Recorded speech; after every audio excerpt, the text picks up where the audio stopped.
San Francisco, AP. For Dejan Milojevic, the Golden State Warriors and Atlanta Hawks stood united on one sideline near their team benches and listened as the Serbian national anthem played in his honor. Each Warrior player then placed an extra jersey on one coaching chair that also featured a special black T-shirt draped over with the word "Brat" or brother, as their coach called them all.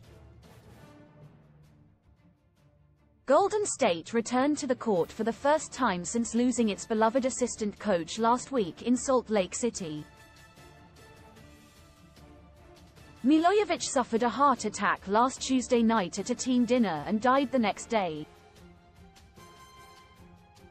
A tribute video played on the big screen and photos all over Chase Center showed a beaming Decky, as they so fondly called him. Two members of the Hawks were right next to Steve Kerr as the Warriors coach spoke of Milojevic's profound impact on every person he encountered. Atlanta guard Bogdan Bogdanovic is a native of Belgrade who played for Milojevic's former Partizan team. Hawks assistant coach Igor Kokoskov was the Serbian national team coach and hired Milojevic onto his staff. Milojevic's wife, Natasha, holding a bouquet of flowers, and their children Masa and Nikola were surrounded by love from a lengthy standing ovation that Kerr requested in lieu of a moment of silence. Kerr treasured Milojevic's smile and cherished seeing all the images that captured him so perfectly. "The smile is perfect. He was constantly smiling and laughing," Kerr said. The Warriors only resumed practice Monday following the postponement of games against the Jazz last Wednesday after his death and also Friday's scheduled home game with Dallas. They are now wearing patches featuring the coach's initials, DM, inside a heart. The same logo is also on the court at Chase Center. It's very emotional just to walk into the building for the first time on a game night without Decky.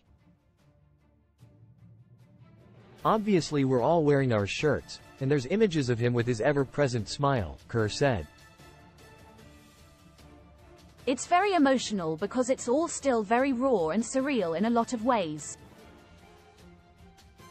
We've been practicing the last few days and there's not a whole lot to say to prepare for something like this.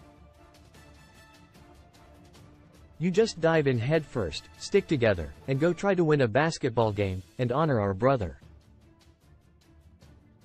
Hawks coach Quinn Snyder praised Kerr for his courage and leadership during such a heartbreaking time, and has been doing all he can to support both men on his side. "You can feel the emotion and the pain. Both have been very stoic, but it's not difficult at all to recognize the depth of emotion and how they're mourning," Snyder said. "In some ways, to be here tonight and for those guys to be able to participate in this evening, in the celebration of Decky's life is a good thing. For us and for them knowing how close they were. As I said, there is no question that they're feeling this in their own way, in a personal way. Obviously different from the Warriors team and all of their players, coaches, and their organization, but, being Serbian, there's a unique connection that those guys have in this instance." Quote,